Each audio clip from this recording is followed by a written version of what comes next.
Subscribe करें US deluxe content को और बेल आइकन दबाएं लेटेस्ट अपकमिंग वीडियोज सबसे पहले देखने के लिए।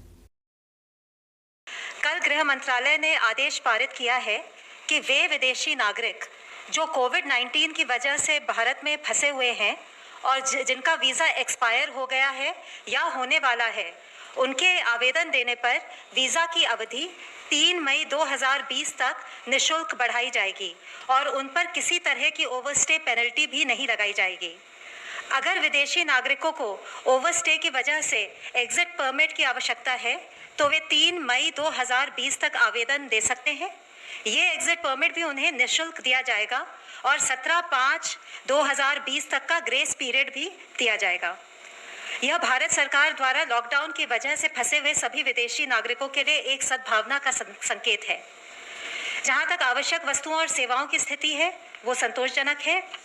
लोगों की समस्याओं का निदान करने के लिए सभी राज्य सरकारों और केंद्र शासित प्रदेशों ने कंट्रोल रूम और हेल्पलाइंस स्थापित कर दिए हैं।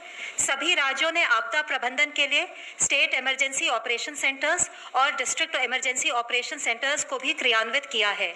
श्रम एवं रोजगार मंत्रालय ने भी संपूर्ण देश में मजदूरों के लिए 20 शिकायत केंद्र स्थापित किए हैं। गर्भवती महिलाओं ने, बुजुर्गों ने, दिव्यांगजनों ने 112 का इस्तेमाल करते हुए सहायता पाई है। कोविड संबंधी कॉल्स को भी 112 अपनी सेवाएं दे रहा है। हमारी आशा ये है कि इन सब सेवाओं के द्वारा लॉकडाउन पीरियड में हम आपकी समस्याओं को सुलझा पाएंगे। धन्यवाद। अब तक का डिटेल डेटा अगर हम देखें तो देश में 1992 लोग क्योर हो चुके हैं, जिसके द्वारा अगर हम देखें तो हमारी overall cure percentage is something around 13.85%। कल से टोटल 991 एडिशनल पॉजिटिव केसेस आए हैं, which takes our confirmed cases to 14,378 cases. Last 24 hours में 43 न्यू डेथ्स भी रिपोर्ट हुई हैं, taking our total death toll to 480 deaths.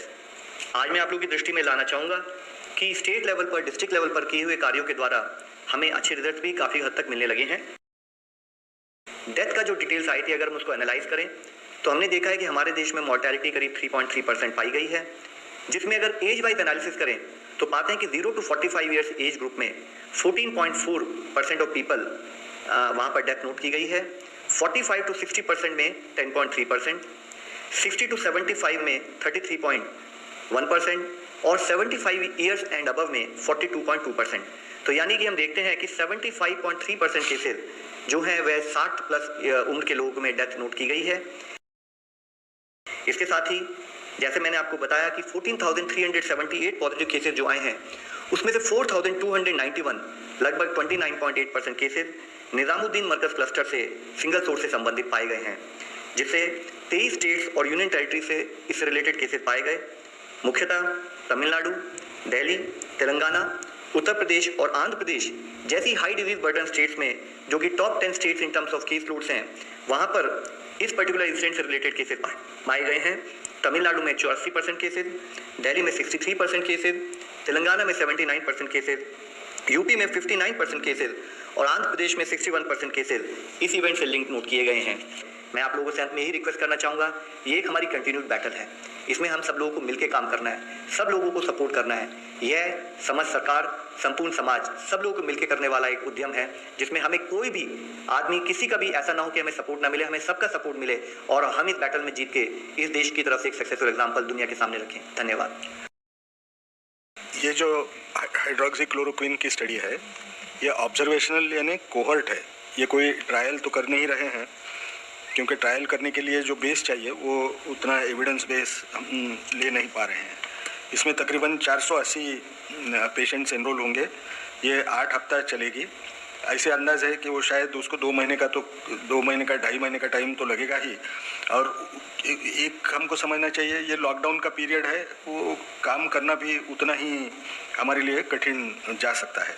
ये करते वक्त हमने ये समझ के दूसरी एक स्टडी लॉन्च की कि जिसमें जो लोग, जब पता चला हाइड्रोक्सीक्लोरोक्विन का एक स्टडी होने वाला है, तो कुछ लोगों ने, हेल्थ केयर वर्कर्स ने हाइड्रोक्सीक्लोरोक्विन लेना शुरू कर दिया।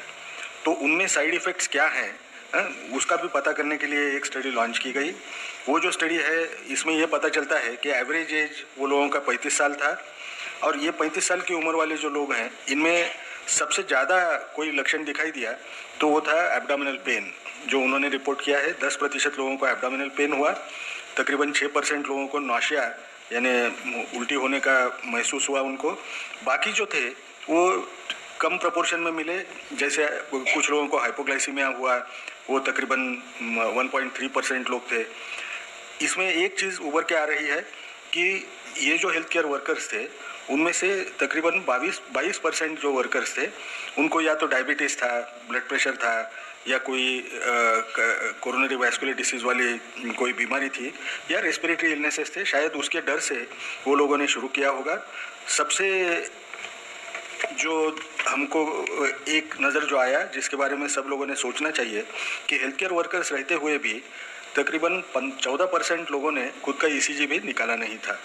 तो ये एक किस्म की स्टडी ये भी ऑनगोइंग है। एम्स में दोनों क्लोरोक्विन के स्टडीज़ हो रहे हैं, जिसमें प्रोफिलैक्टिक भी वो देख रहे हैं और थेराप्यूटिक इम्पैक्ट भी देखने की वो कोशिश हो रही है। सब में एक समझना बहुत ज़रूरी है कि आज के तौर पे डर के मारे हेल्थ केयर वर्कर्स कई साइट पे सारे के सारे ये दवा लेने की कोशिश कर रहे हैं। कुछ साइट्स ऐसे हैं जहां दवा लेने की फ्रीक्वेंसी कम है और उसका असर स्टडी डिज़ाइन पे होता है।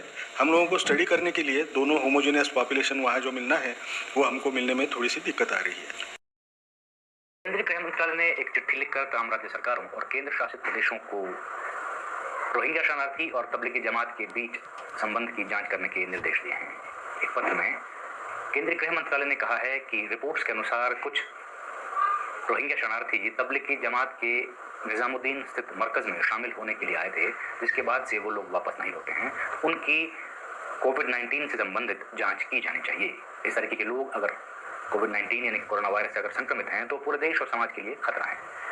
हैदराबाद में रहने वाले कुछ रोहिंग्या शरणार्थी मेवात में एक कार्यक्रम में शामिल होने के लिए भी हरियाणा के मेवात में गए थे और उसके बाद से वो लोग वापस नहीं लौटे हैं। रोहिंग्या शरणार्थी के हैदराबाद, तेलंगाना के अलावा पंजाब और दिल्ली के भी अलग अलग शिविरों में रहते हैं, लेकिन मरकज में शामिल होने के बाद कई लोग उनमें से वापस अभी तक नहीं लौटे। इसकी जांच के निर्देश केंद्रीय गृह मंत्रालय ने एक चिट्ठी लिखकर राज्य सरकारों और केंद्र शासित प्रदेशों को दिए हैं। इसके अलावा केंद्रीय गृह मंत्रालय समय समय पर लॉकडाउन के तहत किस तरीके से लोगों का जीवन में तकलीफें दूर हों उसके लिए लगातार दिशा निर्देश जारी कर रहा है।